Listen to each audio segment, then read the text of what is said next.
Hola, esta es la última clase del módulo 2 de Despintarse. Y en esta ocasión vamos a terminar de ver el texto de Scott, vamos a mecharlo con algunas cosas de Fanon y a criticar la noción de falsa conciencia e ideología, con algunas ideas de Deleuze y Guattari, sobre todo de Guattari. Si estás mirando este video y te gusta, haceme un aporte. Acá abajo te dice cómo. Y lo quiero grabar y confiesan un pecado, me avisan. Bueno, este es un librito que es una maravilla, yo lo recomiendo un montón. Una de las señoras más políticamente incorrectas que sí que existen, los blancos, los judíos y nosotros.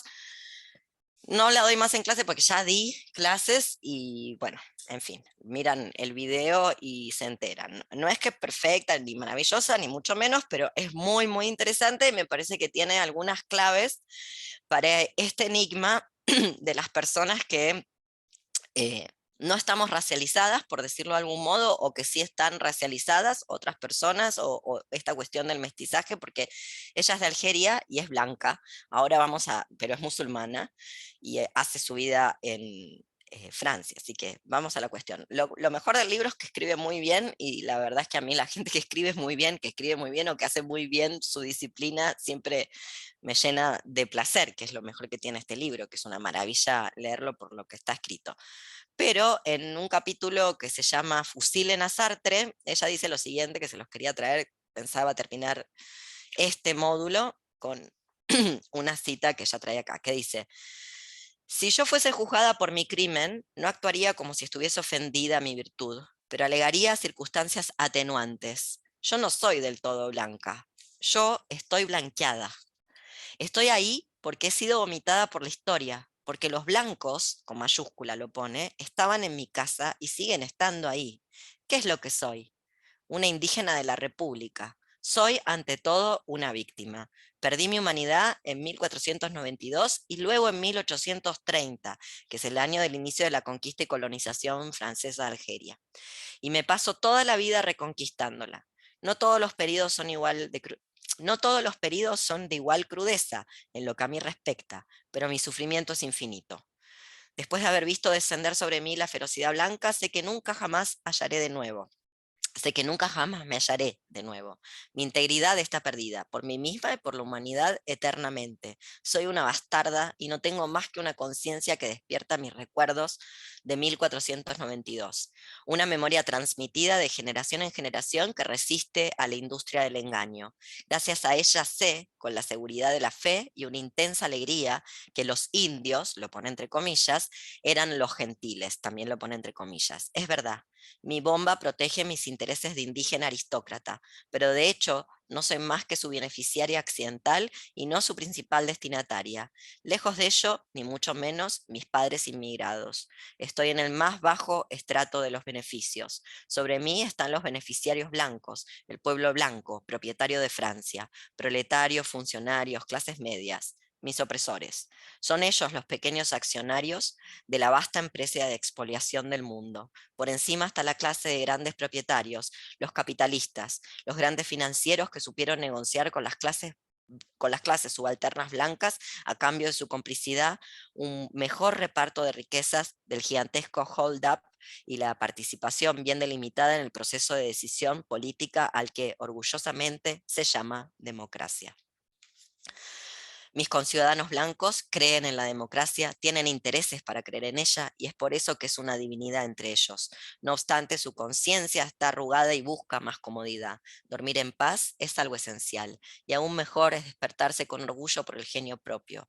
El infierno son los otros. Esta es una frase de Sartre. El capítulo se llama Fusilen a Sartre. Había que inventar el humanismo y entonces fue inventado, y luego el sur. Lo conozco, lo soy. Mis padres se lo llevaron consigo al instalarse en Francia. Se ha quedado en ellos y se ha aferrado a mí para no dejarme nunca. Se instaló en mi cabeza y juró no abandonarme jamás, e incluso juró torturarme. Tanto mejor, sin él no sería más que una advenediza. Pero está ahí y me observa con sus grandes ojos. Bueno, y quería leerles también una cita de un escritor negro, que se llama, la verdad que yo no leí más que la cita de Buteldia lo trae a colación, que se llama C.L.R. James. ¿Vos lo conocés, Alex? A este C.L.R. James. Bueno, yo tampoco.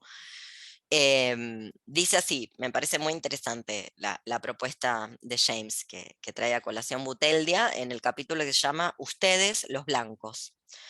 Tenemos una propuesta más interesante que les ha sido hecha en el pasado hace mucho. Leo desde más arriba, perdón. ¿Por qué no reescribir la historia, desnacionalizarla, desracializarla? Su patriotismo lo fuerza a identificarse con su Estado. Ustedes festejan sus victorias y lloran sus derrotas, pero ¿cómo hacer una historia juntos si nuestras victorias son sus derrotas? Si los invitáramos a compartir con nosotros la independencia de Argelia, ¿aceptarían ustedes desolidarizarse de sus estados guerreros? Tenemos una propuesta más interesante que les ha sido hecha en el pasado hace mucho tiempo por C.L.R. James, quien era ya un adepto al amor revolucionario. Esto del amor revolucionario es una hipótesis del libro. Y esta es la cita de James. Ellos son mis ancestros, mi pueblo. Ellos pueden ser los ancestros de ustedes si es que los quieren como tales.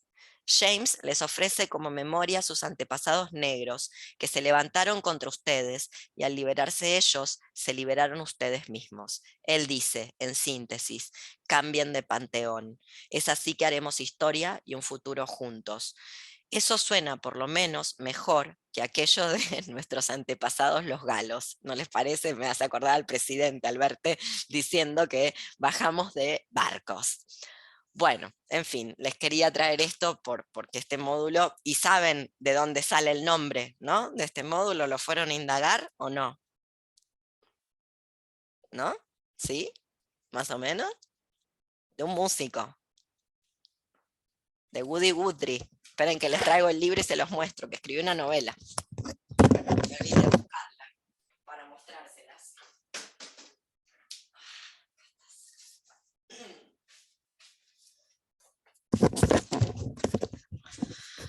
Un señor white trash norteamericano que escribió esta novela, Woody Guthrie, que es conocido porque tenía puesto en la guitarra esta máquina mata fascistas cuando tocaba la guitarrita. Es de él esa historia. Bueno, vamos. A mí me gustaría, antes de meterme con Fanon, terminar con Scott. Seguro es que Fanon ni lo tocaron, porque además es aburridísimo, ya lo vieron, pobre Fanon. Toda idea de Salvador, así que cualquier cosa, Salvador lo explica. Porque se lo deben a Salvador, que estemos viendo Fanon hacia el final. Pero quería terminar con algunas cosas de Scott. La primera es esta cuestión, no podría estar más en desacuerdo con Scott acerca del rumor. ¿Qué piensan ustedes? ¿Llegaron a esa parte del libro o dijeron ya está, este viejo choto no lo leo más? Ya lo funó Diana, que descubrió que trabajaba para la CIA, así que ¿qué estamos leyendo? ¿Vieron esa parte? Dale, Maca, ¿qué opinas?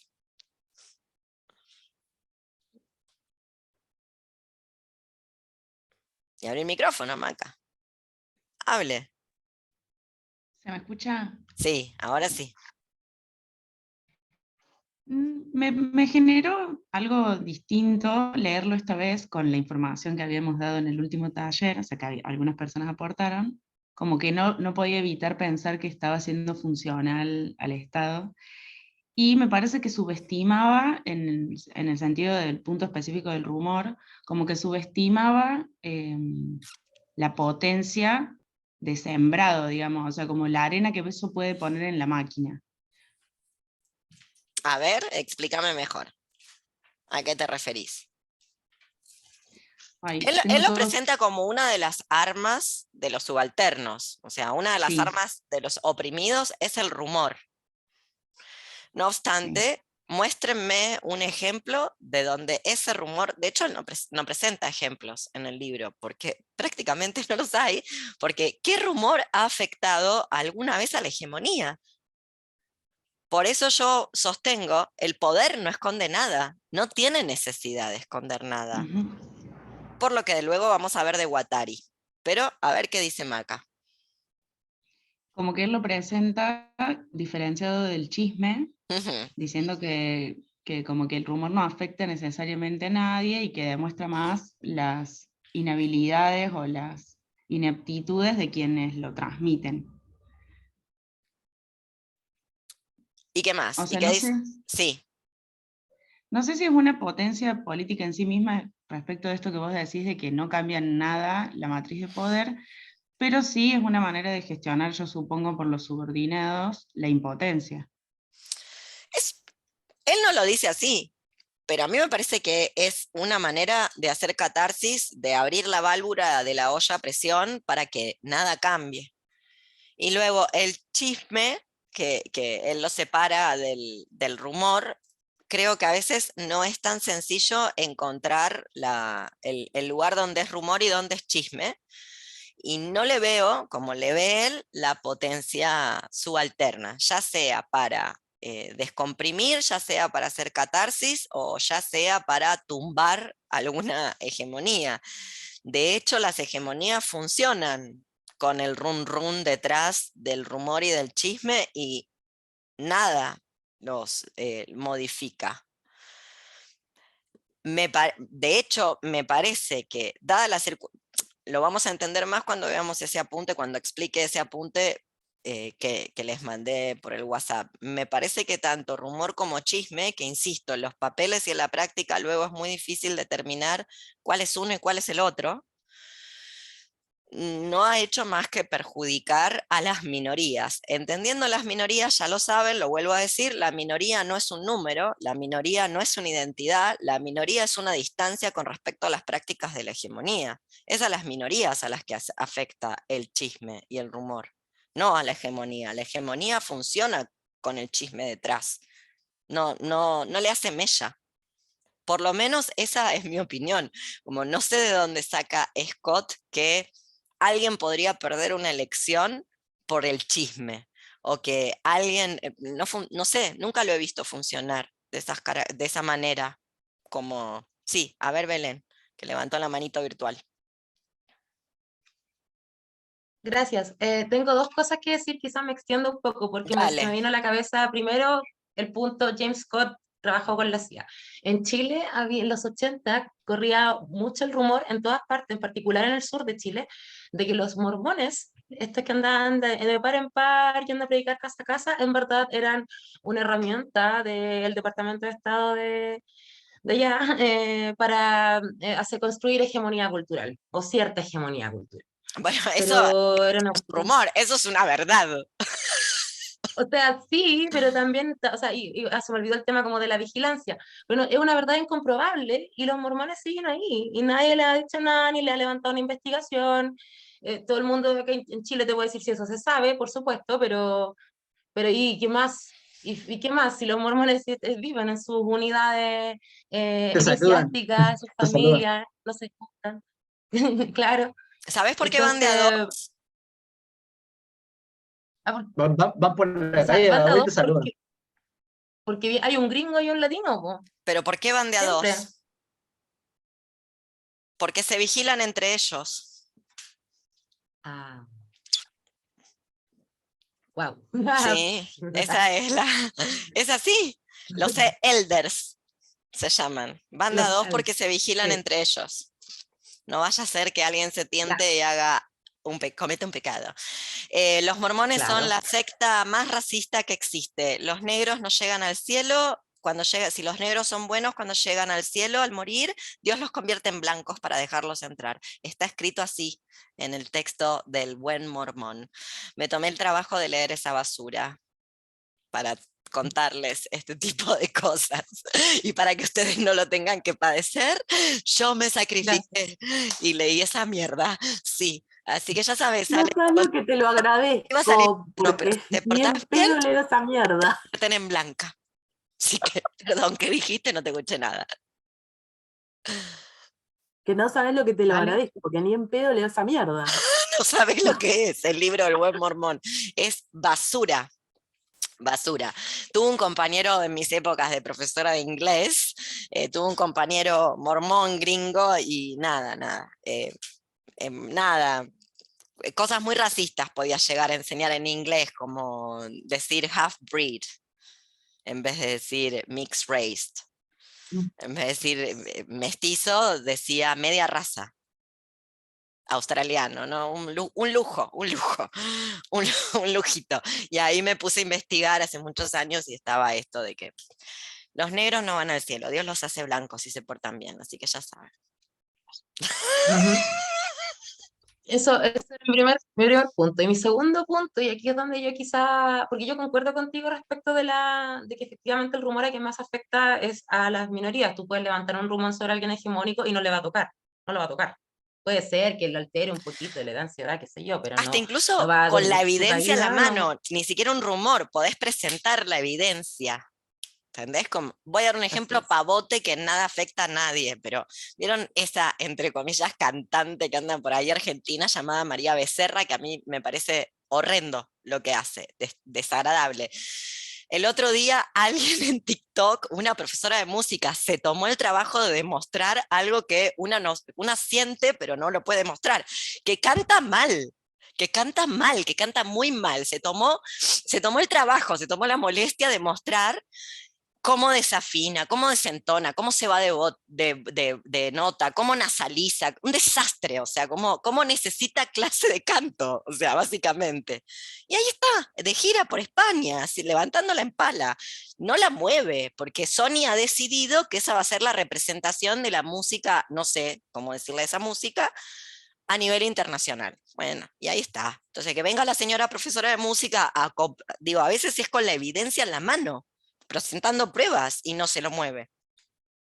Eso. Ujú. Sí. Entonces, Belén. Y lo otro es cortito, es que no me acuerdo de la cita exacta, no, no me es de la memoria, pero en Calibán y la bruja, Silvia Federici describe que cuando pasa que se establece o se consolida la opresión sobre los hombres y por lo tanto luego los hombres van a oprimir dentro de la unidad privada a la mujer y el patriarcado nació, existía como...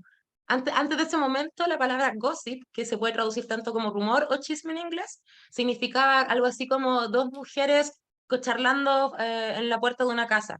Pero desde ese momento la palabra gossip tiene esta carga negativa de chisme. Entonces lo que hacía Silvia Federici en el fondo era como, o sea, la hipótesis que levantaba, lo que al menos yo entendí, era que la criminalización del rumor era parte también de la construcción de la hegemonía y dominación sobre las mujeres en la época. Por lo tanto, infiero yo, esto es mío, que Silvia Federici le atribuye también esta capacidad de revolucionar el rumor, pero no estoy del todo segura, no sé qué No, opinas tú respecto a la me parece que esa última parte tendría que refrescar el texto, me acuerdo de lo que estás diciendo. Ella lo que está explicando es cómo el patriarcado se vuelve estructural.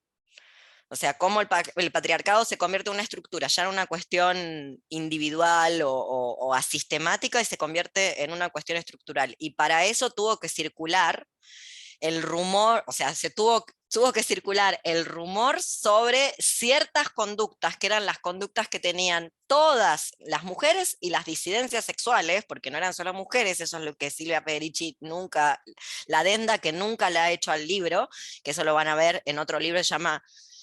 Ay, ahora no me acuerdo el nombre del libro, pero el autor se llama Arthur Evans, que es el que trabaja sobre la casa de brujas, sobre las disidencias sexuales, porque la casa de brujas también fue sobre, obviamente sobre las mujeres, y sobre todo aquello que no fuera hoy diríamos, un hombre hegemónico.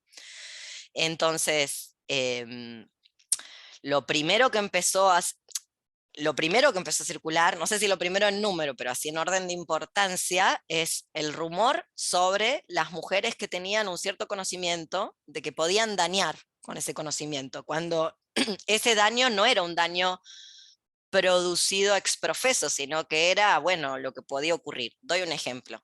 La que se encarga del parto también se encarga del aborto. Entonces, empezó a circular el rumor de que te mataban el chico, cuando en realidad el chico puede morir en el parto, lo sabe cualquiera. Entonces empezó a circular el rumor de que la mujer infértil no reproductiva en realidad es una bruja hechicera que puede matarte a los chicos. Eso, pese a lo que parece, lo truculento que parece, eso fue una estrategia también de supervivencia. Por eso mucho cuidado con las estrategias de supervivencia, como señalaba Bastián en el encuentro pasado, mucho cuidado con las estrategias de supervivencia entre la opresión, porque eso fue, mal que nos pese, una estrategia de supervivencia de los subalternos de la alta Edad Media. ¿Por qué digo una estrategia de supervivencia? Porque la Inquisición se te plantaba en el poblado hasta que tenías que pagar, alimentar y pagar a toda la comitiva hasta que encontraban a la bruja, hasta que estaba la confesión. Los descapitalizaban, los vivían, digámoslo así.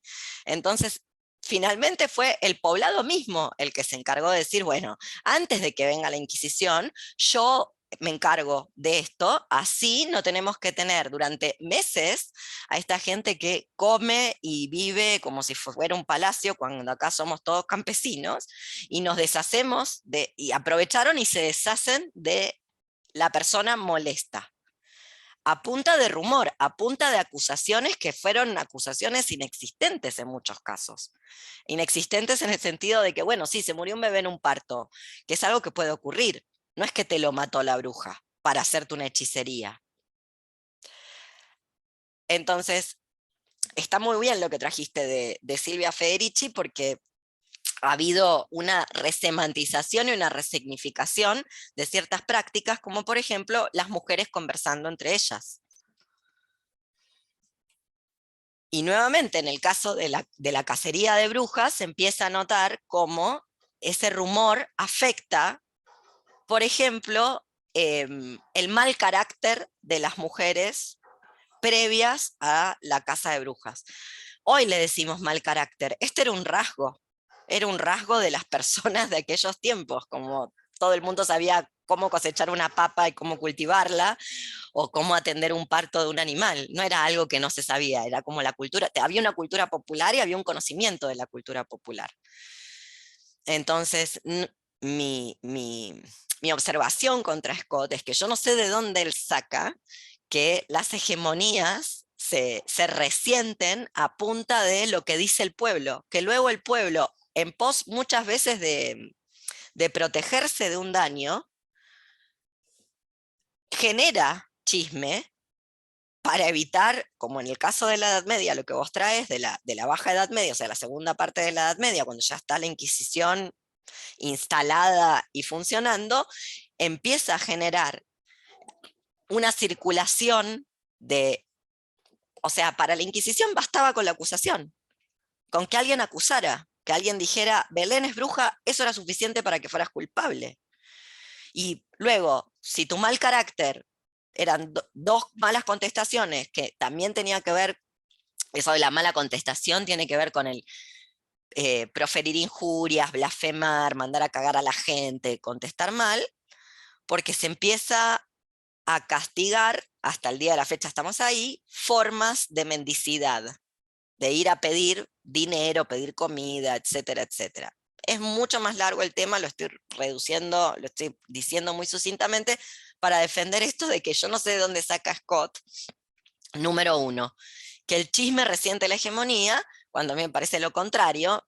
Prácticamente a las mujeres de la Edad Media, por lo menos de la Baja Edad Media, las hicieron mierda a punta de chusmerío, no que generado por ellas, sino generadas por el propio pueblo, que a su vez el propio pueblo, por lo menos el poblado, lo que es las personas, el campesinado que se empieza a disgregar y empiezan a construirse las ciudades, etcétera, y ya no tiene dónde estar, bueno, todo un proceso muy largo, de muchos, muchos siglos. Yo no sé de dónde saca que esa manera de abrir la válvula de la olla de presión luego no redunda contra el mismo pueblo. Porque, insisto sobre esto, en muchos casos es el mismo pueblo el que se encarga del linchamiento de la bruja o el deshacerse a la que llaman bruja para que no entre la Inquisición al pueblo, porque saben que si la Inquisición entra al pueblo, además de que se descapitalizan, porque hay que atender a toda esta corte, porque no iba el inquisidor, iba el que anotaba, iba el médico que revivía al muerto, a la gente que estaban torturando, iba el torturador, iba el verdugo, iba el cocinero, iba toda una comitiva a comer y vivir ahí, y había que atenderlo como si estuviera en un palacio, cosa que los pobladores no podían hacer. Y luego le encuentran la beta a hacer eso, neutralizar unas operaciones, neutralizar unas formas de vida más contundentes. Así es como las mujeres, lo que llamamos las mujeres, que en ese momento no sé qué nombre tendrían en sus diferentes lenguas vernáculas, empiezan a perder el control sobre los propios úteros y el propio cuerpo, y la comunidad que permite la existencia de mujeres que hoy llamaríamos sabias y que tienen esos conocimientos. A punta de, bueno, sí, te puede pasar a tener un parto y que el chico se te muera.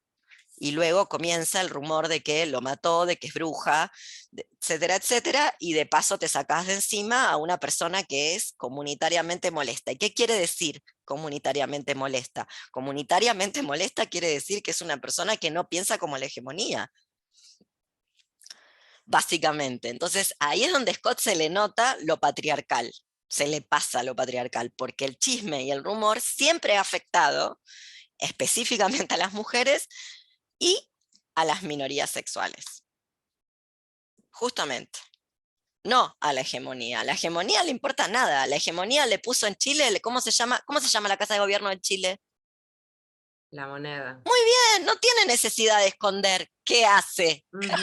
¿Qué hace? ¿Qué hace? Se llama la moneda. A ver, no tiene necesidad de esconder la operación. Así de grande lo puso, la moneda. Bueno, después de ahí ya sabemos.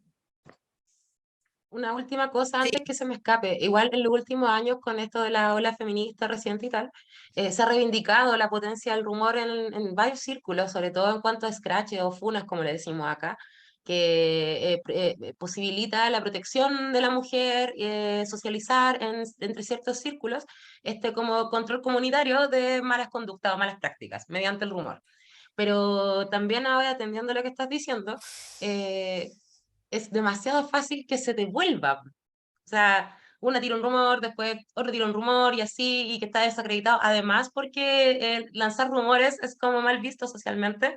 Entonces, no sé cuál podría ser una ¿Dónde, estrategia dónde lanzar efectiva rumores es de que se pase. socialmente mal visto? En Cuando te Argentina dan es vuelta el rumor, socialmente mal visto. En cuando te dan vuelta Argentina, el rumor. No sé, pienso por ejemplo en todos estos programas de farándula, justamente, que en Chile y Argentina, bueno, en Argentina todavía, en Chile como que pararon, pero probablemente vuelvan. Está eso, pues, por ejemplo, Luli, ya, una modelo local que tenía siempre mucho drama, un drama acá, drama allá. Y Luli contaba, no, pero es que este drama lo tuve por culpa de tal y tal y tal. Y luego, en los mismos programas era como, pero es que Luli siempre tiene dramas con tal y tal y tal y tal. ¿No será que Luli en verdad es realmente la que ocasiona todo este drama? Hoy sí, yo una vez supe que Luli hizo tal cosa e hizo tal cosa. ¿Me entiendes? Como un boomerang. Para el caso de las minorías y mujeres, pues, o sea, un rumor tirado desde el poder, basta con ver la historia de la CIA, pero para el caso de las minorías, como qué estrategia entonces podría suplir esa función de ese discurso, de cómo levantar un discurso, posicionarla en lo público sin que esto después se vuelva en su contra, como ocurrió en la Edad Media con estas mujeres con este conocimiento especializado, este caso que te que describo no era de la especializado, farándula. insisto con esto era la Ah, cultura popular. Todo el mundo ujú. sabía en qué momento, por supuesto había gente que sabía más que otra, pero formaba parte de la cultura popular. La cultura popular no es la gestión de la cultura popular por las masas, o sea, la masificación de la cultura. Una cosa es la cultura de masas, otra cosa es la cultura popular. No había cultura de masa porque no había masa, no había experiencia de masa. Y la cultura popular, en algún taller vamos a ver a Carlo Ginzburg y todo esto se va a aclarar, porque en algún despintarse vamos a ver a Carlo Ginzburg y esto se va a aclarar. Todo el mundo sabía hacer esto. No, no es como, por supuesto había alguna que sabía más. No obstante, nadie no sabía en qué momento había que sembrar y cómo se curaba una determinada afección. Era algo que formaba parte de la cultura, todo el mundo lo sabía. En Entiendo. parte, lo que la Inquisición viene a realizar es el gran proyecto del capitalismo, donde ya el poder queda centralizado y subsumido, primero en un feudo, luego en un reino y finalmente en los estados nacionales. Para eso tenés que extraerle los conocimientos, se los robaron directamente a la cultura popular, le robaron los conocimientos. Así surge la medicina, por ejemplo, robando esos conocimientos populares y haciendo que la gente crea, que el pueblo crea que no sabe nada, que no entiende nada y que no sabe ni mierda. Y a la vera de eso, a todas estas mujeres que tenían su personalidad, mujeres y disidencias, diríamos hoy, que tenían su personalidad y que tenían su temple y que tenían su temperamento, etcétera, etcétera, entonces te podían mandar bien a cagar, tanto como levantar un arma y defenderse, se las empieza a señalar y singularizar como brujas. Se crea la palabra que no existía, no existía la bruja. Porque los paganos todos se dedicaban, de hecho era coexistente, dice Ginsburg, y lo prueba, es un historiador que a mí me gusta mucho, prueba la coexistencia del catolicismo con las prácticas paganas, porque la verdad es que al párroco de tu poblado, mientras vos fueras los domingos a tomar la hostia y confesarte, le daba igual si después para la fertilidad de la papa te hacías una orgía con hongos y un rito, le daba igual. En tanto, fueras los domingos a misa como Dios manda. Iba a decir algo, me olvidé. Ah, sí, esto, del rumor. Bueno, esto que vos decís de... Sí, cada tanto aparece esta cuestión de que el chisme como práctica, no sé, por ejemplo en México se habla mucho de esta cuestión del chisme como práctica feminista o sorora o comunitaria. No digo que no pueda funcionar en los mercados mexicanos o que haya funcionado en los mercados mexicanos, pero justamente en el caso de Chile neutralizó toda potencia de la primera línea y lo dejo grabado y que me vengan las atiendo a todas, que vengan de a una, las atiendo a todas. ¿Con qué se creen que se hace una revolución? ¿Con gente buena? Pero esto también ya se discutió en el Pleno. Antes de la revolución bolchevique ya estaba discutido esto. Se lo dice Bakunin en la cara a Marx, cuando le habla de los lumpenes. Entonces, luego, sobre pretexto de funar y de la justicia y del bien, se empezó a señalar como si fueran yuta, como si fueran policía, una por una, a la primera línea, que todos tenían un muerto en el placar, porque evidentemente eran hombres que esperaban, ¿no? Como, a ver, todos tenían. Y luego el muerto del placar era todo homogéneo, porque el mal es el mal, ¿viste? Entonces estaba al mismo nivel el que alguna vez le pegó a su polola, como el que te hace ghosting, como si fuera lo mismo, o el que irresponsable afectivo, entonces bueno, estaba con vos y estaba con la otra, no es lo mismo. Y luego, en una polarización tal, donde hay un enfrentamiento directo con la policía, ¿qué quieren? ¿Santos de la espada peleando contra la policía? O sea, ¿qué estaban esperando? ¿En qué se creen que se hace la revolución? ¿Que la gente no peca? Bueno, eso es la iglesia. Y las tesis, y lo digo con nombre y apellido, las tesis, o por lo menos su musiquita de mierda, jugó un papel fundamental en la neutralización del último movimiento insurreccional que hemos visto de Perú para abajo. Señalando uno por uno individuos, en algunos casos, sea dicho de paso, muy jóvenes, bueno, yo no es que quiero disculpar a la juventud, pero así como no soy condescendiente con la juventud, con algunas pelotudeces, con otras digo, bueno, esta experiencia en un lugar donde, en un mundo que no hay ningún tipo de educación sentimental, ni ningún tipo de educación sexoafectiva, que luego haya prácticas oprobiosas y de mierda, por lo menos a la edad temprana, es lo más común. No podemos señalar a esa gente solo porque me hace ghosting, también se culió a mi hermana, no sé, cosas por el estilo. En el momento donde hay una polarización tan grande, donde la policía y luego estamos nosotros. Bueno, eso pasó en Chile y se neutralizó a la primera línea, porque de repente se empezó a hacer un trabajo policial, y ese trabajo policial en Chile lo hizo el feminismo, mal que le pese a todo el feminismo chileno, que los empezó a señalar, ustedes lo saben, porque pues, circulaban, ay, están defendiendo a este que lo llevaron preso y a mí una vez, no sé, se sacó el preservativo. Un horror que se sacara el preservativo, no lo estoy defendiendo, pero estoy diciendo, ¿qué creen que pasa en una insurrección? Es como si dijeran, bueno, no estuvo tan bien lo que pasó en la Revolución Rusa porque mucha de esa gente le pegaba a su esposa. Obvio que le pegaban a su esposa, eran pobres como la mierda. Y también le pegaban al perro.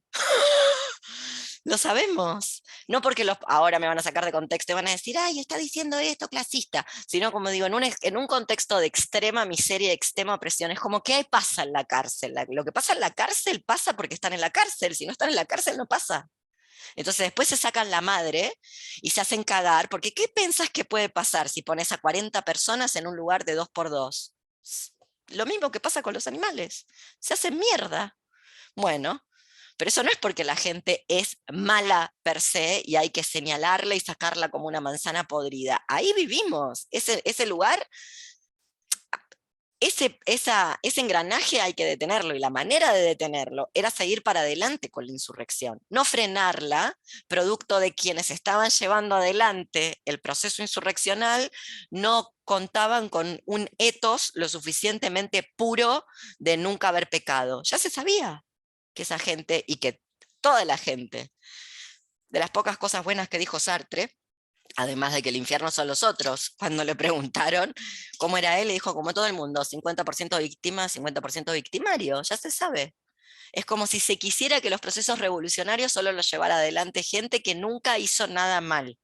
Y luego, por mal, puede ser cualquier afrenta personal. Y a mí se me viene a la cabeza la frase, la gran frase de Foucault, en este debate con Chomsky, cuando él dice, no hay que hacer una cuestión, no hay que hacer, ¿cómo dice él? Dice, hacer de la ausencia de problema una cuestión personal en vez de hacer un problema personal de cualquier cuestión, que es lo que ha hecho el feminismo en los últimos tiempos. Se confundieron el eslogan de lo personal es político. Lo personal es político quería decir que lo que pasaba en el interior de nuestros hogares no era un problema personal. Le estaban dando la razón a Foucault, que no es lo mismo que andar señalando gente que se está sacando la madre contra la policía y está perdiendo los ojos contra la policía porque alguna vez cometió algún tipo de, qué sé yo, conducta indebida. Y luego, por conducta indebida, todo en la misma bolsa. El que te cogió y nunca más te contestó un llamado, horrible, ¿a quién no le pasó? No lo hagan, chicas, ¿qué decirles? Mi sugerencia es traten de comunicarse mejor, sean mejores personas. ¿Qué les puedo decir? Más que consejo de vieja pelotuda. O sea, es una obviedad. No obstante, sabemos que eso no es lo mismo que un femicidio. Lo sabemos. Y luego yo soy de la idea que hay que analizar, y lo pienso por las mujeres, por esto mismo que vos decís, Belén, de que se te vuelve en contra. En todo caso, analicemos las cuestiones que llevan a una persona a cometer ciertos actos, porque yo no creo que la gente nazca mala por naturaleza, porque si creemos eso, hay que cerrar esto, ya está, listo. Yo no lo puedo creer. No le pasa a los perros, no va a pasar a nosotros, no nos pasa, no es así. Vuelvo al ejemplo de la cárcel. Vos hacinás gente en esos reductos y es obvio que después las cárceles pasan las cosas más terroríficas que nos podemos imaginar. ¿Y qué querés que pase? Si la lucha por la supervivencia, en invierno te ponen el agua fría que te quemás vivo de lo helada que está, y en invierno en verano te la ponen caliente para que te mueras calcinado bajo ese agua hirviendo. Es obvio que después te peleás por un trozo de pan y sos capaz de, no sé, violar a alguien con una botella dentro. Pero eso es producto del dispositivo cárcel, no de la gente mala. En fin. ¿Viste? Y ahí empezó, como el escrache. Y yo no sé, pero viste, como a mí me cuesta mucho esa cuestión, no sé, pero me parece que hay un momento donde si estamos peleando con la policía no es momento de singularizar. Justamente, si estamos delante de una insurrección no es momento para singularizar los pequeños pecados personales. Algunos fueron muy pequeños, algunos realmente eran señalar gente que... Sí, decí, Belén. Un hecho de la causa nada más quiero constatar. La aparición de la canción de las tesis El violador justamente tuvo el eres tú. alcance que tuvo. El Estado opresor es un macho violador. Boric En no, mi opinión, porque... no es Estado violador. Bueno, en el momento es porque como que cristalizaron la violencia, o sea, como que hicieron una especie de homología entre la violencia patriarcal y la violencia estatal que en este momento le estaba pegando a todos, hombres y mujeres por igual. Entonces me pasa que es como, o sea, yo al menos siento que ahí radica la potencia del mensaje, no sé, lo que vino después es discutible, pero en ese momento las tesis se erigieron a sí mismas, o las erigió el movimiento feminista a ellas, como el ala feminista de la revuelta, no sé si me explico.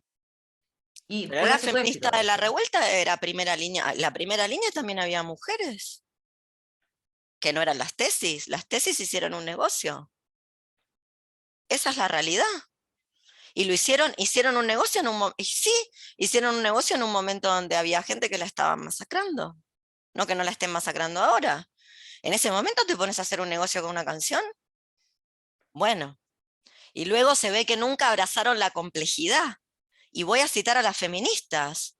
Son las feministas afrodescendientes racializadas las que hablaron de no denunciar a los violadores. ¿Y por qué dijeron Audre Lorde, Bell Hooks, Angela Davis? ¿Y por qué lo dijeron? ¿Porque estaban defendiendo violadores?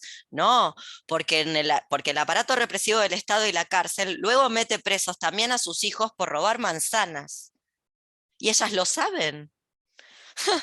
O meten presas a las trabajadoras sexuales que están todas racializadas. Entonces, ¿cómo van a abogar por la afirmación y la reafirmación y la sustentación del aparato represivo porque me han violado a mí en lo personal? Jamás. Entonces, hacían llamamientos de no a no denunciar, sino a yo no voy a denunciar a mi violador porque no voy a fortalecer la prisión, porque luego en la prisión están todos mis parientes y están todos mis parientes por negro pobre. Entonces no voy a, lo paso en limpio. La verdad, un sistema penitenciario no vale un Cristian Aldana. ¿Conocen el caso argentino de Cristian Aldana? Un sistema penitenciario entero no vale un Cristian Aldana. Y esto no lo voy a decir en vivo y en directo, donde una tiene que preguntarse qué es lo que lleva a una persona a cometer ciertos actos en vez de juzgar el acto, porque para eso está el juez. No sé, en Argentina hay dos personas muy jóvenes, 23 y 21 años, que están siendo judicializadas por el asesinato del hijo de una de ellas. Una es una persona no binaria y la otra es una lesbiana, o por lo menos una bisexual. Y yo quiero saber qué lleva, si es que lo hicieron ellas, que yo tengo mis serias dudas hasta que se demuestre lo contrario, además de que el hijo en cuestión ya venía siendo violado aparentemente por toda la familia, no solamente... Si ha habido un hecho perpetrado por estas dos jóvenes, también ha habido otros perpetrados por todo el aparato familiar, tanto materno como paterno, que se encargaban de esta criatura que no solamente respondió luego al asesinato.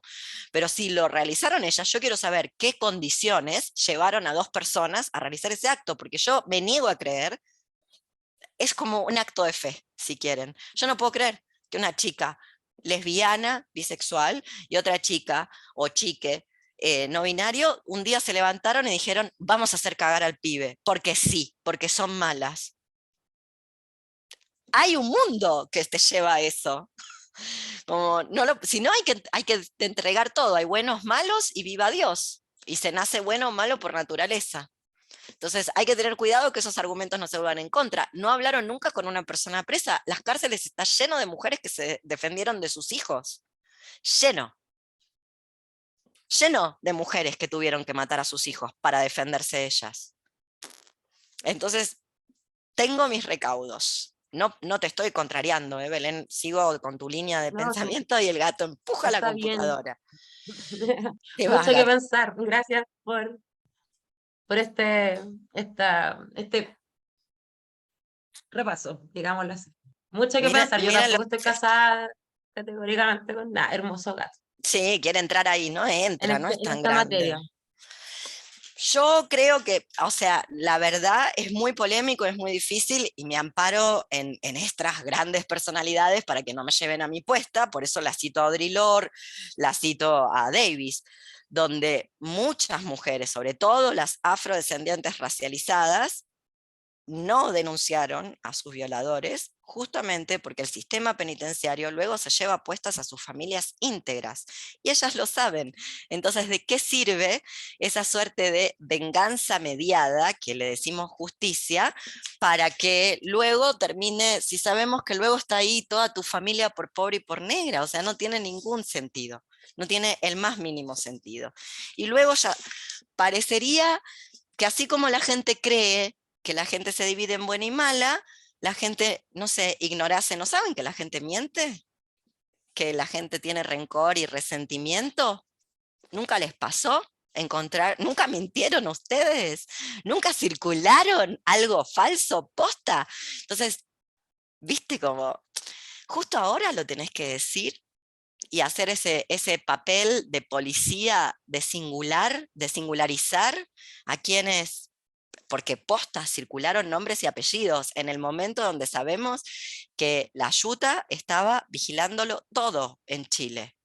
Nombres, apellidos, direcciones, teléfonos, labor de policía. Ahora vamos a ir con la labor de policía de los cuadros de referencia. Dale, Rodrigo, hace 20 minutos que te digo la mano virtual. Ay, tengo un ejemplo para esto, de los Dale, scratches y la información, que una vuelta dale. en un grupo hace un par de años, en un grupo de Facebook de feministas no sé qué, había varios grupos en Córdoba en ese momento, circularon un scratch contra una persona que vivía en el lugar que yo vivía en ese momento, entonces decían, Pepito tal, foto del chabón, vive en la dirección tal y tal, que era mi casa.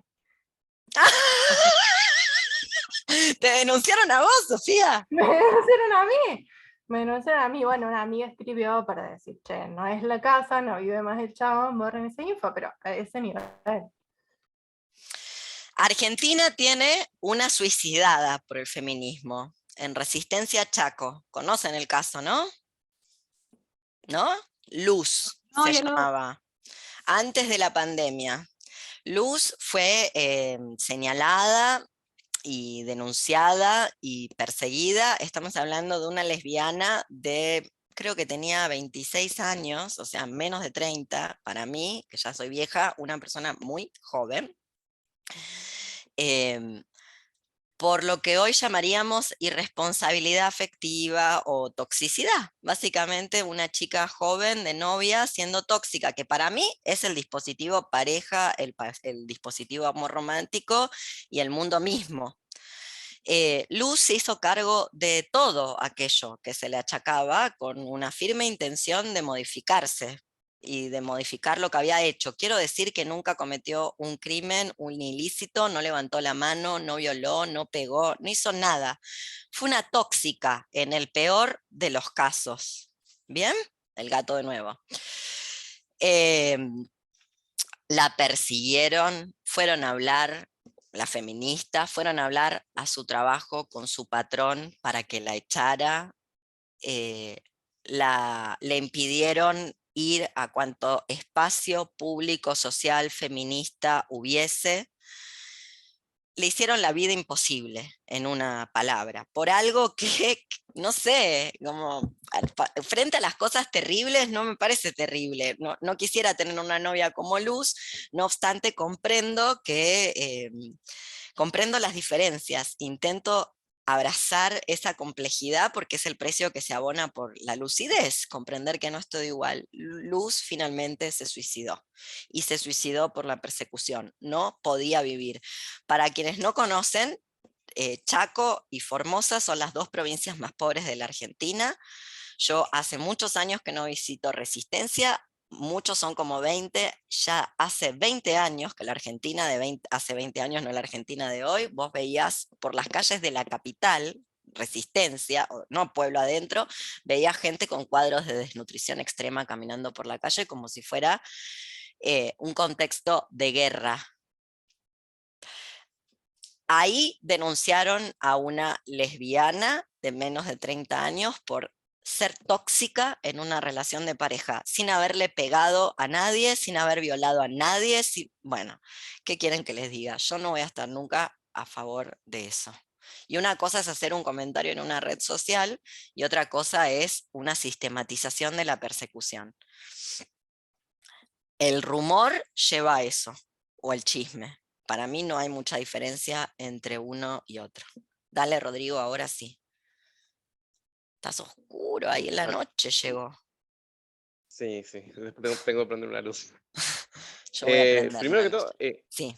recomendarles una película, o sea, por ahí no tiene nada que ver, pero está buena en relación a esto que vos decías de cómo convivían el catolicismo y el paganismo en la Edad Media Europea, que se llama November, es Estonia, es del 2017, y está muy bueno porque es desde la perspectiva de un montón de campesinos, cómo ellos viven su realidad, y cuál es el rol de la iglesia, que es casi periférico en lo que es su vida y su relación con la naturaleza y el cosmos, por así decirlo. Está muy, muy buena en ese sentido. Después pasa el Y link, después porfa.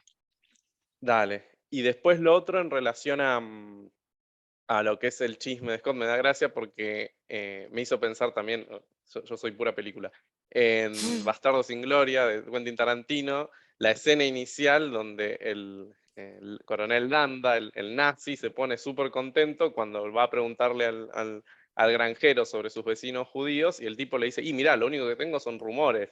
Y el tipo dice, sí, rumores es lo mejor, es la mejor forma de conseguir información.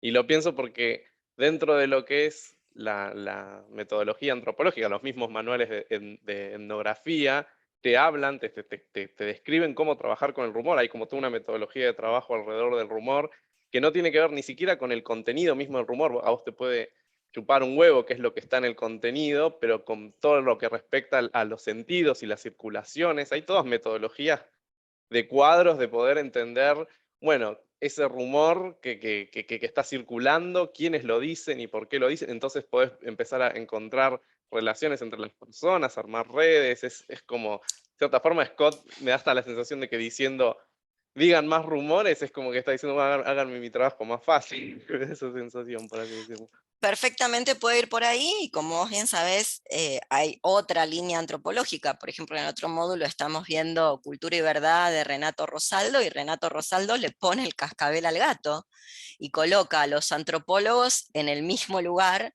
no con la misma intensidad, él lo sabe, no con la misma intensidad y la misma penetración, pero los coloca en el mismo lugar, siendo el antropólogo que a los misioneros evangelizadores y otros etnocidas, entendiendo el etnocidio no solamente como la desaparición física, sino muchas veces como los procesos de aculturización o aculturación, no sé cómo se dirá bien.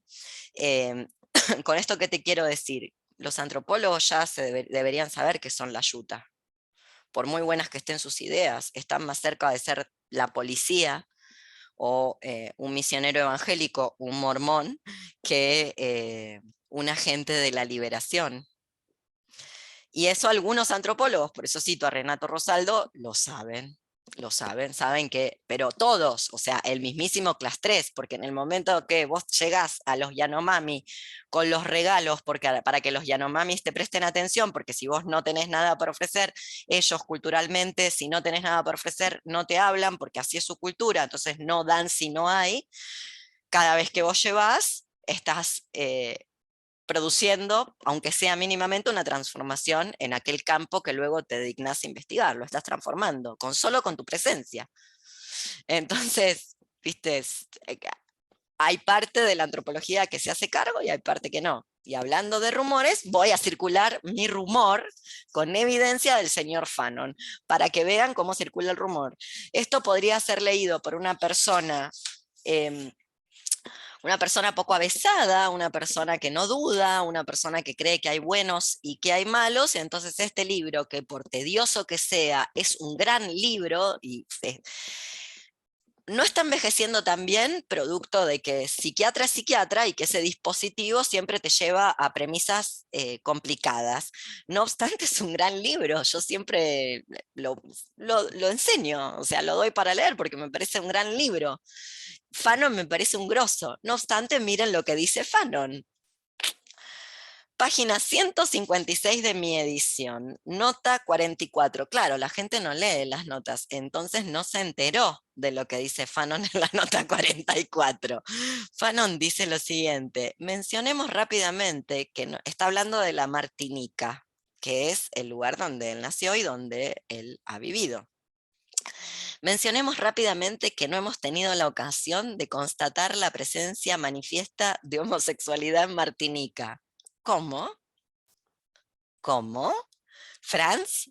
¿Cómo que no?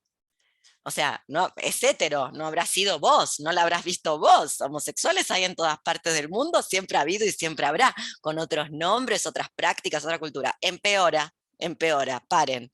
Porque hasta ahí una diría, bueno, Franz no los vio, puede ser, no se los cruzó, él no iba a los lugares donde estaban. Empeora. Hay que ver ahí la consecuencia de la ausencia del Edipo en las Antillas. ¿Qué? ¿Qué dijiste, Franz? O sea, ni Freud se atrevió a tanto.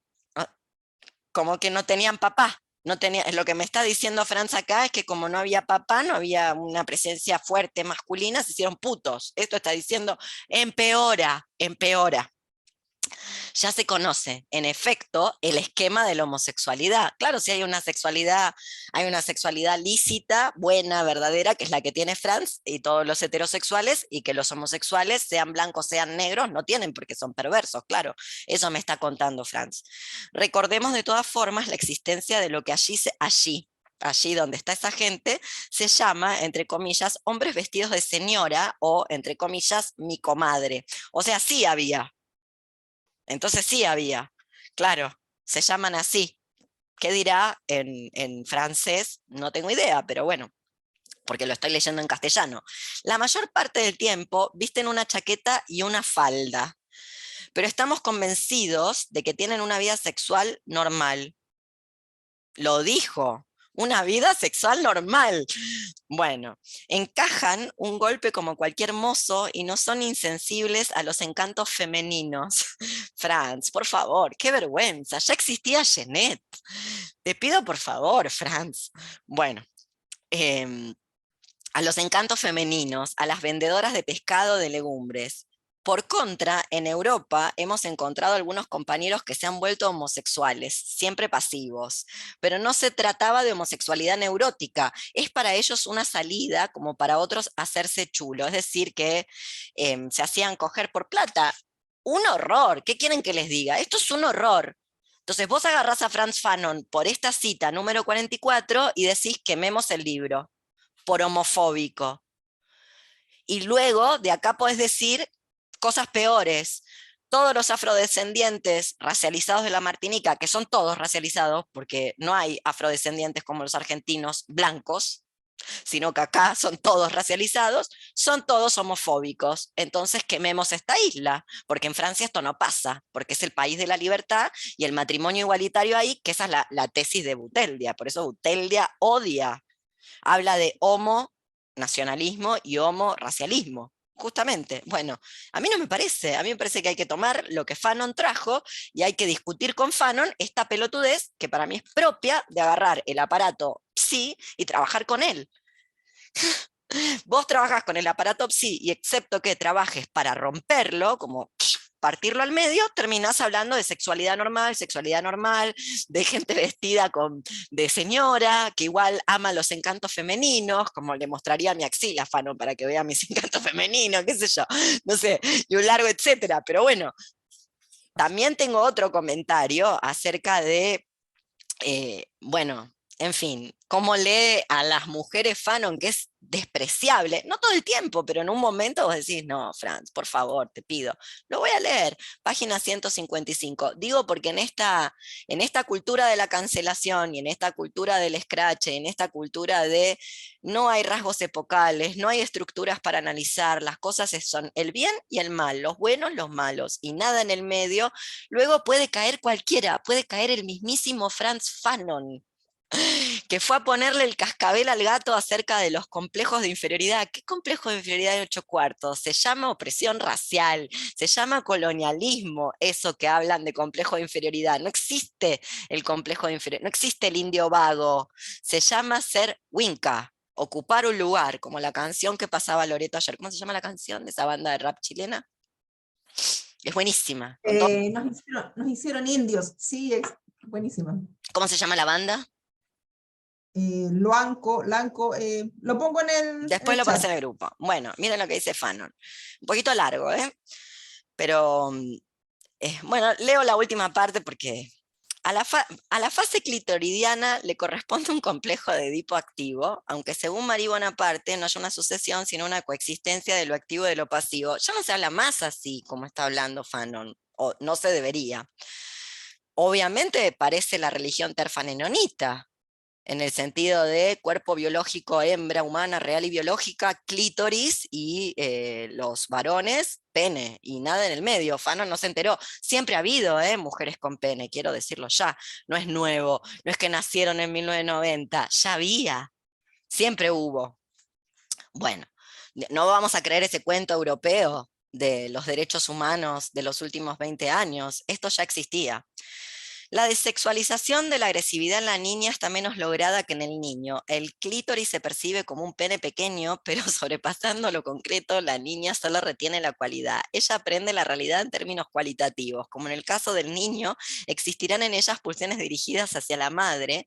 Ella también querría destripar a la madre, pero nos preguntamos si junto a la realización definitiva de la feminidad, no habría una persistencia de ese fantasma infantil. Una cita, una versión demasiado viva a los juegos brutales del hombre en una mujer es además estigma sospechoso de protesta masculina y de bisexualidad excesiva. Ya saben, chicas, hay una bisexualidad excesiva, no se toquen tanto a la conchita. ¿Qué decirte?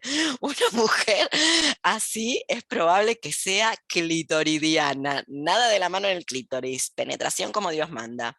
Sexualidad normal para todas ustedes. Ya ven que Fanon se lo está diciendo Freud y él lo repite como un lorito. Esto es lo que nosotros pensamos. O sea, la cita es lo que nosotros pensamos, dice Fanon. Bueno, en primer lugar, la niña ve que el padre, libidinal y agresivo, pega a un niño rival. En ese estadio, entre 5 y 9 años, el padre, ahora el polo libidinal, se niega, en cierto modo, a asumir la agresividad que el inconsciente de la niña exige. En ese momento, esa agresividad liberada, sin soporte, reclama una inversión. Como es a esta edad, cuando el niño entra en el folclore y la cultura bajo la forma que sabemos, el negro se convierte en el depositario predestinatario de esa agresividad. Bla, bla, bla, bla. En fin. ¿Qué decirles? No obstante, yo creo que hay que leerlo. Sinceramente lo creo. Y que en todo caso esta parte hay que criticarla. Y que hay que criticar el aparato psi, que es el que está usando, que ya no sirve para nada. Y que te da estas lecturas inenarrables. No tengo un epíteto. Espera que estaba Rodrigo, después Belén. Vamos. Una estupidez nada más, que era que en una parte inclusive, o sea, te faltó la partecita donde decía que cuando la mujer le teme a la violación es porque ella es lo que ella siente que le haría a otra mujer si tuviera la oportunidad. Es como rarísimo. Mira, un estudiante afrodescendiente racializado argentino que yo tuve, que lo vimos a César y a Fanon juntos, dijo que Fanon era el amigo Paqui de César. Me pareció una definición estupenda. El amigo Paqui de César. Dijo, mira, este es el amigo Paqui de César diciendo pelotudeces de heterosexual. Obvio, una marica negra argentina, ¿no? Dijo, este es el amigo Paqui de César. Sí, tiene problemitas. Los problemitas no son de Fanon, insisto, no me parece que haya que cancelar a Fanon. Para mí los problemitas son la psiquiatría. Ese es el problemita. Luego vos haces análisis desde ahí, todo va a dar mal. Lo que dio bien de este libro es lo que él salió a contestarle al aparato psi. No utilizar el aparato psi para leer la realidad, sino salió a contestarla, a decirles, no. Esto de los complejitos que ustedes manejan, esto se llama colonialismo. Nosotros intentamos mimetizarnos porque ustedes nos oprimen y nos racializan. No existe tal inferioridad. Ahora, vos utilizás el aparato psi, terminás hablando de demasiado clítoris, demasiado bisexualidad, demasiada cosa, inventándote pelis porno, porque eso es una peli porno. ¿Entendés? O sea, eso que es una peli porno. Si firmas una peli porno sale buenísima y en una de esas te calienta.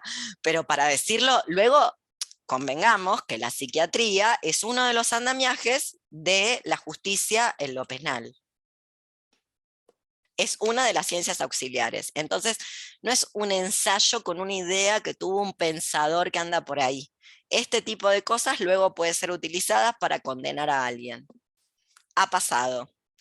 Dale Belén, luego Alex. Y esto lo traía a colación no para cancelar a Fanon, sino que si vamos a leer, a ver, ¿quién no tiene pecados? No se salva nadie. Fanon es un desastre por momentos. Vos decís, por favor, ¿quién?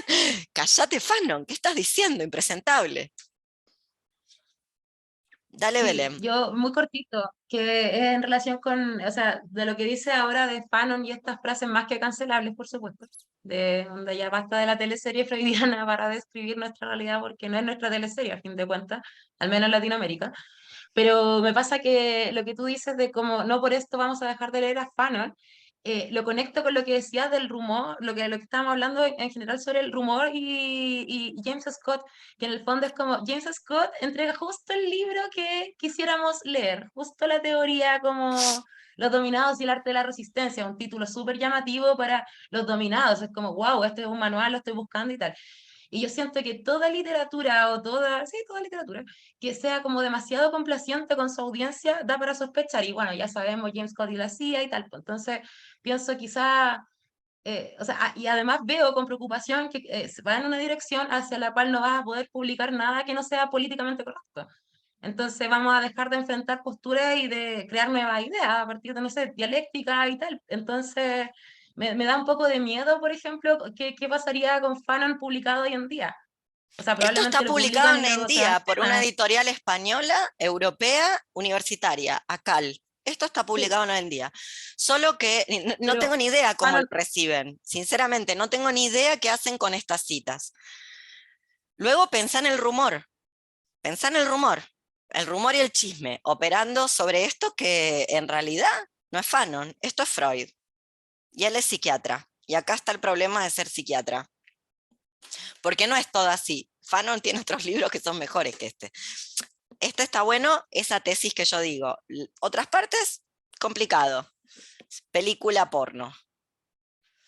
sí, eso, entonces, nada, como que bien leer a todos, que estoy contigo, eso quería decir. Hay que leer para, uno, pensar, que no te den la idea empaquetada. Siento que James Scott es una idea empaquetada, una conveniente idea empaquetada para los dominados y que nos quedemos dentro de nuestra tranquila dominación. O sea, para mí nos parece, o sea, no lo leí completo, aquí me estoy acusando, pero justamente tomando este ejemplo del rumor, no está en verdad ofreciendo una solución de buena fe, no sé si me explico.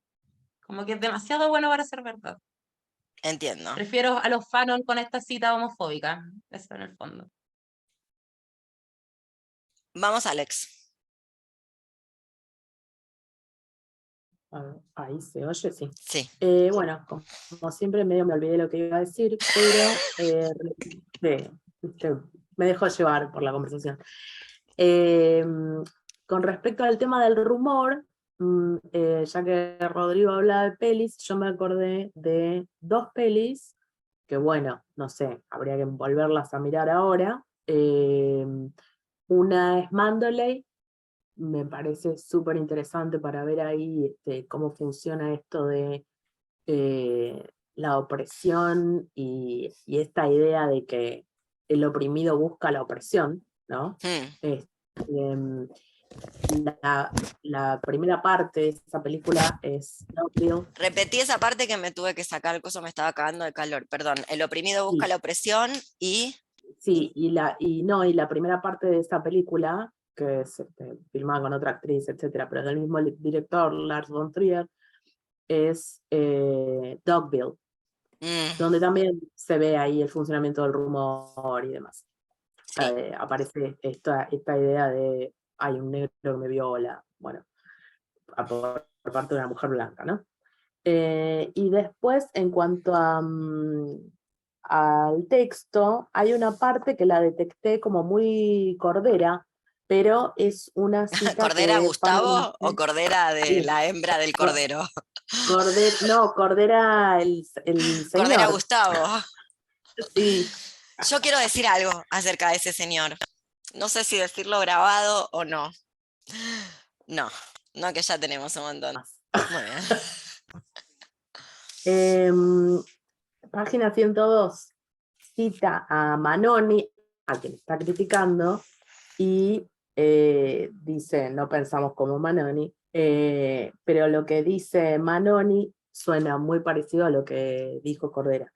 Dice, no todos los pueblos son aptos para ser colonizados, solo aquellos que poseen esa necesidad. Y más adelante, casi en todas partes donde los europeos han fundado colonias del tipo de las que actualmente se cuestionan, se puede decir que se les esperaba e incluso se les deseaba en el inconsciente de sus súbditos. Es hermoso. Es Kenny West diciendo que ser esclavo es Sí. una elección.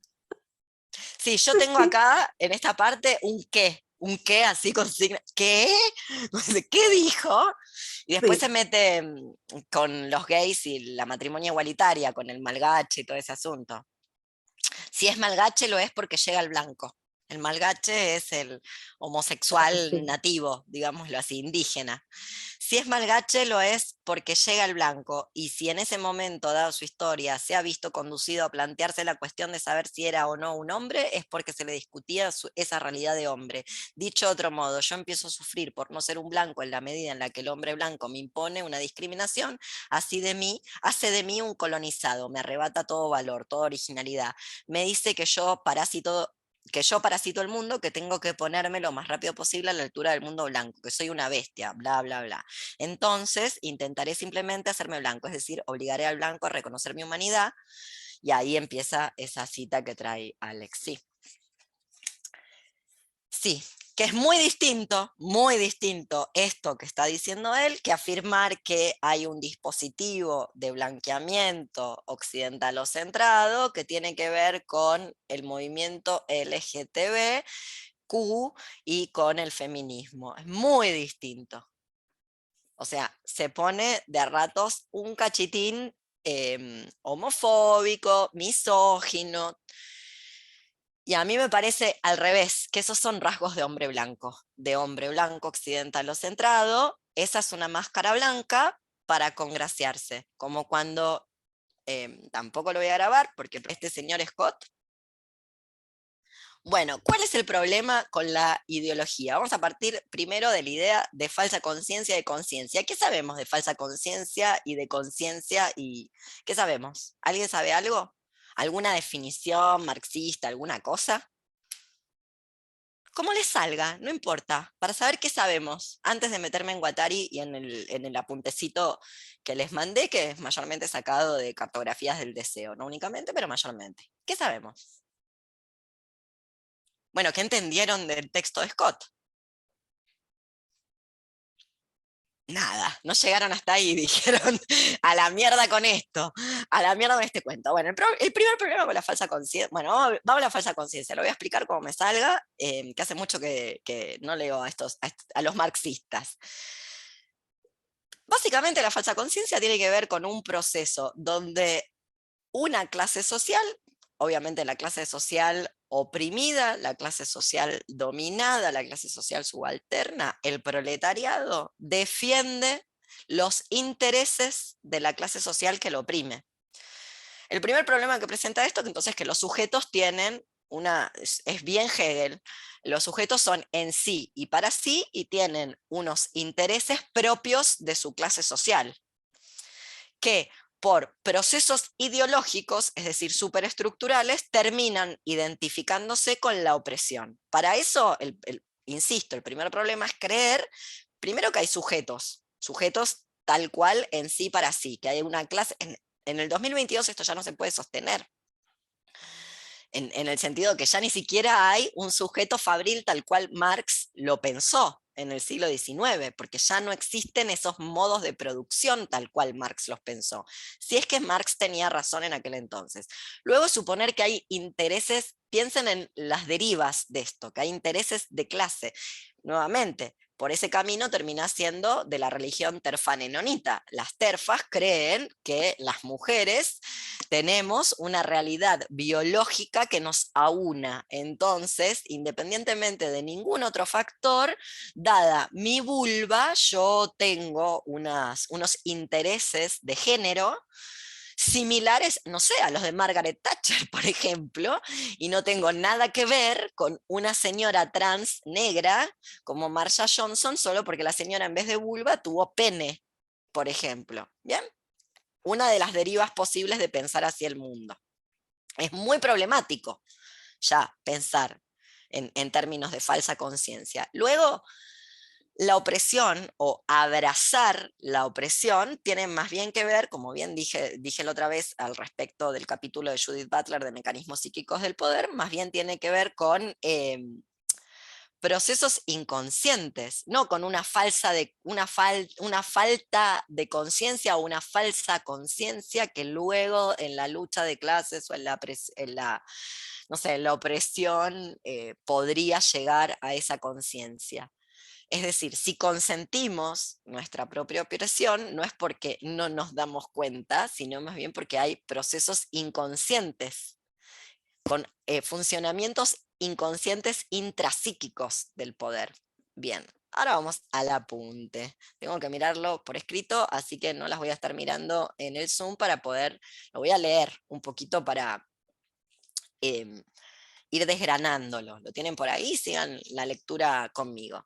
Entonces, ¿qué va a plantear Guattari? Porque esto, si bien es la máquina del Guattari, es más bien Guattari el que hace este planteo. Lo hace también Guattari porque Guattari fue miembro del Partido Comunista y le hace críticas, no solamente a la noción de partido, sino a todo el aparato marxiano. En vez de hablar de ideología y falsa conciencia y sujeto en sí para sí, pensar procesos de subjetivación, de producción de subjetividad.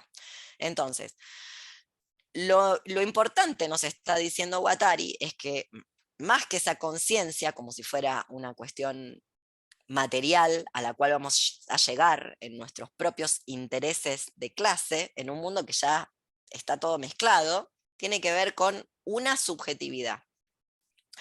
En el sistema capitalista, la producción de subjetividad es industrial, a escala global, internacional.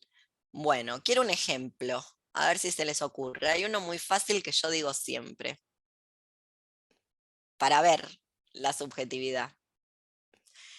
¿No les llama la atención que de un tiempo a esta parte, digamos, como, no sé, los últimos 200, 300 años, todas las mujeres, todas las personas identificadas con el sexo mujer tienen el cabello largo? La gran mayoría, el 90%. ¿Y por qué? Y los hombres y todos los identificados con eso tienen el cabello corto, ¿cierto? Bueno, eso es una subjetividad. Tiene que ver con una subjetividad. Lo que nos está diciendo Guattari es que más que intereses de clase en sí para sí preexistentes, hay una producción de subjetividad a escala planetaria, es global. Por eso, en cualquier parte del mundo, quienes somos dichas como mujer, luego cabello largo. No es natural, no es ni siquiera falsa conciencia. Sigo.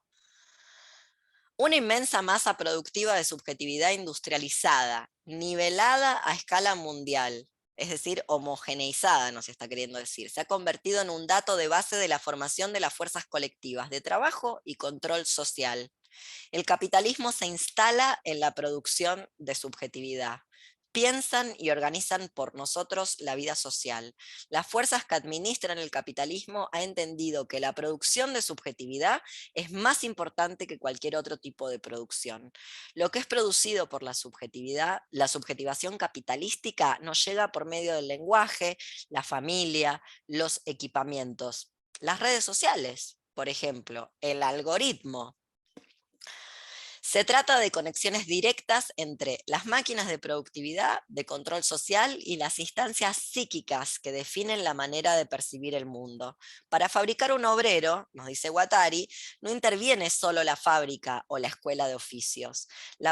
Interviene todo esto también, y una podría decir en la actualidad, no solamente los más media, sino también las redes sociales. La producción de subjetividad constituye la materia prima de toda y cualquier producción. La subjetividad fabricada en el registro social. La industria inventa una percepción a la cual hay que oponerle otros modos de representación del mundo. Y ahora vamos a la sirenita negra, gorda, china, etcétera, etcétera. La única manera de hacerse representar y de ser representada es en el statu quo. Si no, no es Disney. No importa si es gorda, negra, china, no es Disney. Para hacer otra representación del mundo, no es Disney, tendría que ser otro el dispositivo. ¿Me explico? Si no, siempre... También, hoy no grabo nada, porque todos son ejemplos de la incorrección política más... Esto para entender cómo funcionan los equipamientos. Entonces, El individuo existe, no, la producción de subjetividad constituye la materia prima de toda y cualquier producción. La subjetividad fabricada en el registro social. La industria inventa una percepción a la cual hay que oponerle otros modos de representación del mundo. El individuo existe como terminal. Piensen en un puerto USB que se encuentra en posición de consumidor de subjetividad. Un individuo consume sistemas de representación de sensibilidad. Hay que cuestionar radicalmente al individuo como referente general de los procesos de subjetivación. Si no hay individuo, pues entonces no hay sujeto, porque el sujeto es la plataforma, la base material somática para que haya un sujeto.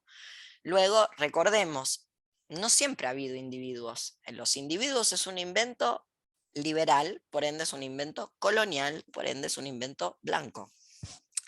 La subjetividad no se sitúa en el campo individual, sino en los procesos de producción social y material. Es manufacturada como la energía o el aluminio. Los individuos son reducidos a engranajes concentrados sobre el valor de sus actos que responden al mercado. Robots solitarios y angustiados que absorben cada vez más las drogas que el poder les proporciona, fascinados por el acceso a cierto tipo de relaciones sociales y prestigio. Quiero decirles que esto lo escribió antes de los años 90 Guattari. Es decir, que anticipó, sin decirlo, el funcionamiento de las redes sociales y lo que producen, porque es básicamente eso, ¿no? Hacen esto las redes sociales. El inconsciente freudiano o lacaniano debe ser considerado como productores de subjetividad, inseparables de los dispositivos técnicos e institucionales que los promueven, inseparable de una sociedad pegada a su pasado. El capitalismo explota la fuerza de trabajo de la clase trabajadora y se insinúa en la economía deseante de los explotados. Las máquinas tecnológicas de información y comunicación operan en el corazón de la subjetividad humana. Componentes heterogéneos agencian la producción de subjetividad, semiológicos, significantes, familiares, ambiente, educación, religión, arte, elementos fabricados por la industria de los medios de comunicación. Bien.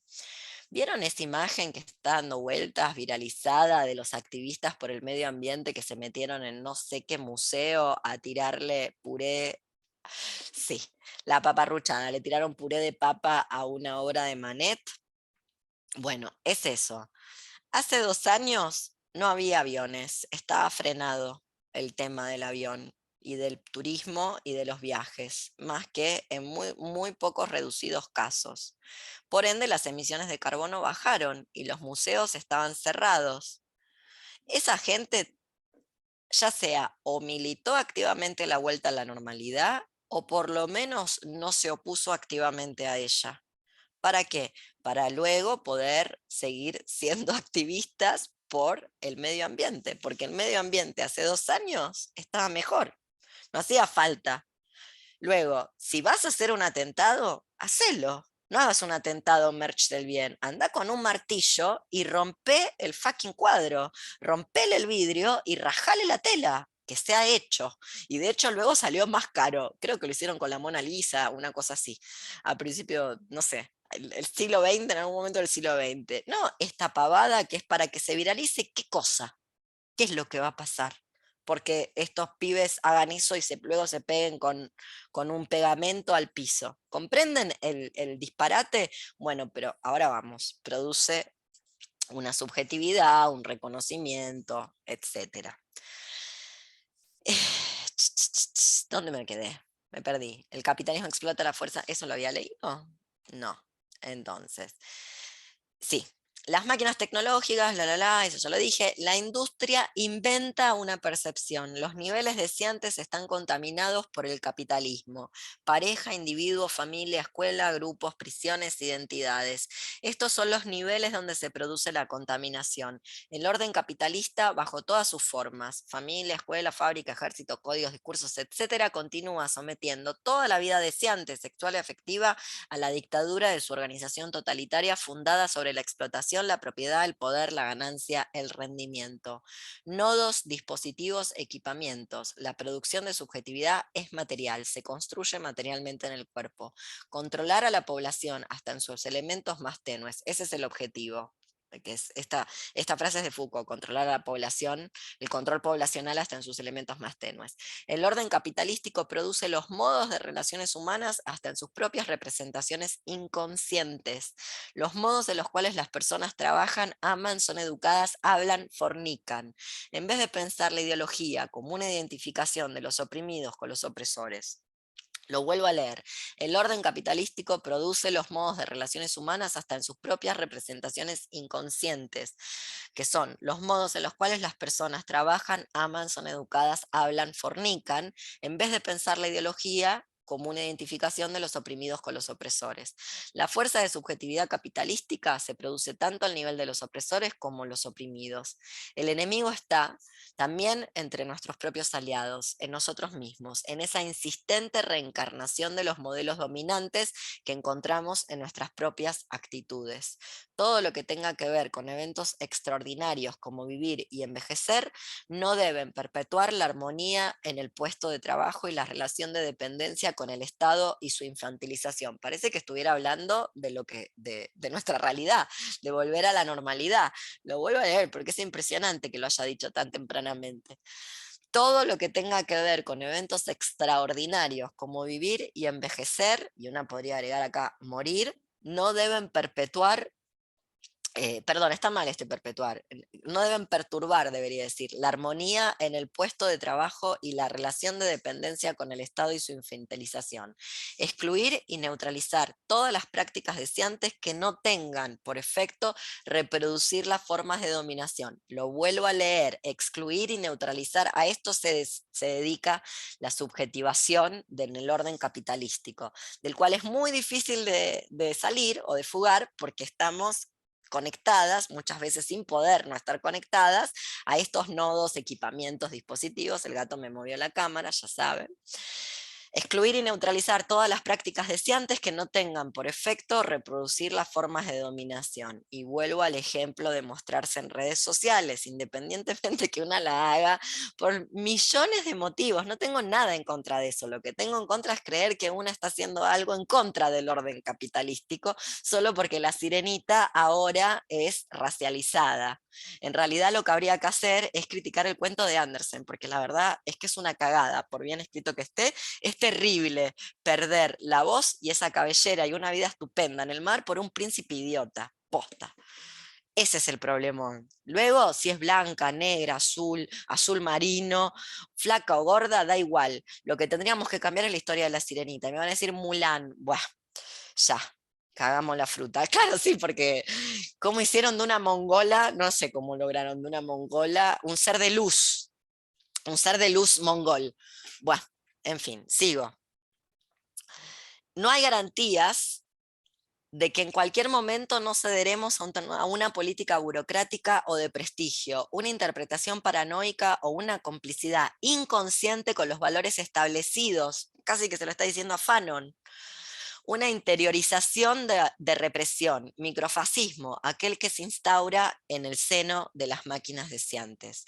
Recordemos que la noción de deseo en esta gente no es desear algo, no es la carencia freudiana. El deseo en esta gente es la voluntad de poder de Nietzsche, el conatus en Spinoza, es una producción deseante. El deseo es una máquina ciega e irracional que te pone a producir. Para lo bueno y lo malo que tenga eso, si está agenciado, como la voluntad de poder, si está agenciado con algo, con un equipamiento o con un dispositivo capitalístico, éxito, prestigio, relaciones sociales, triunfar, luego se vuelve una mierda. Y eso es lo que estimula el capitalismo, porque esa libido, deseo, no deseo como carencia o falta, como teatro del inconsciente, sino como conatus, es una fuerza vital de todo lo que existe. Entonces está gestionado. La única finalidad aceptable de las actividades humanas es la producción de una subjetividad que autoenriquezca de manera continua su afectación con el mundo mediante la promoción de un nuevo arte de vivir, solidaridades sociales y modos de vida psíquicos que conviene reinventar literalmente, desistiendo, desertando, secesionando, fugando, resistiendo los modos usuales de la sociabilidad envenenada. crear condiciones de producción de un nuevo tipo de subjetividad que sea capaz de singularizarse. La singularidad es un concepto existencial frente a la identidad, que es un concepto de referenciación, de circunscripción de la realidad a cuadros de referencia. Esto desemboca en procedimientos policiales, DNI, en prisión digital, ADN, etc. La identidad es aquello que hace pasar la singularidad de las distintas maneras de existir por un solo y mismo cuadro de referencia. La identidad es aquello que hace pasar la singularidad de las distintas maneras de existir, ya lo dije, por un mismo, está duplicada la frase. Yo es el producto de un sistema de opresión extendido a lo largo de todas las formas de lo vivido. A la subjetividad capitalística le interesa la circunscripción de la singularización a modos de identificación de la propia subjetividad dominante. La identidad está vinculada al reconocimiento y al narcisismo, reterritorialización del Edipo. La revolución molecular consiste en producir las condiciones no solo de una vida colectiva, sino también la encarnación de la vida para sí mismo en el campo material y subjetivo. Así es como se cree que la lucha antirracista es bregar por Kanye West, Rihanna o Beyoncé, por ejemplo. Yo no sé cómo le vamos a hacer a eso, pero si no hay otro tipo de intersecciones, siempre nos vamos a quedar en ese arenero, empantanadas. Bueno, las escucho. Dudas, preguntas y consultas sobre este apunte que lo quería traer para pensar esta cuestión de la ideología y la falsa conciencia, ni siquiera para criticarlo, para hacer lo que hacen Deleuze y Guattari. Hay una fuga con respecto a esto. ¿Se puede pensar de otra manera? La identidad, más allá de los usos estratégicos que pueda tener en ciertos casos, es una trampa, donde luego vamos a seguir cometiendo el mismo error, que es un error histórico del feminismo, de creer que las mujeres estamos aunadas porque la biopolítica nos metió en el mismo cuadro de referencia. O cosas peores que pasan, como por ejemplo procedimientos hasta lombrosianos, los deben ver por ahí. ¿Saben quién es Lombrosio? No sé cómo definirlo a Lombrosio, y que el que medía el tamaño de los cráneos, la forma de la cara, para ver si la gente era a priorísticamente criminal o no lo era. Digo por estas cuestiones de quién es, de qué identidad, y vuelvo a esta frase de este escritor James, que está diciendo algo muy en otro sentido, de la identidad pura, de la identidad casi a nivel del ADN. Eso es el eugenismo y las prácticas eugenésicas de principio del siglo XX. La está pensando más en términos de precipitar un devenir, de compartir la ancestralidad, pero la ancestralidad no se puede compartir si no cambias de panteón, como dice bien Buteldia, en vez de estar buscando a ver genéticamente quiénes somos. Bueno, les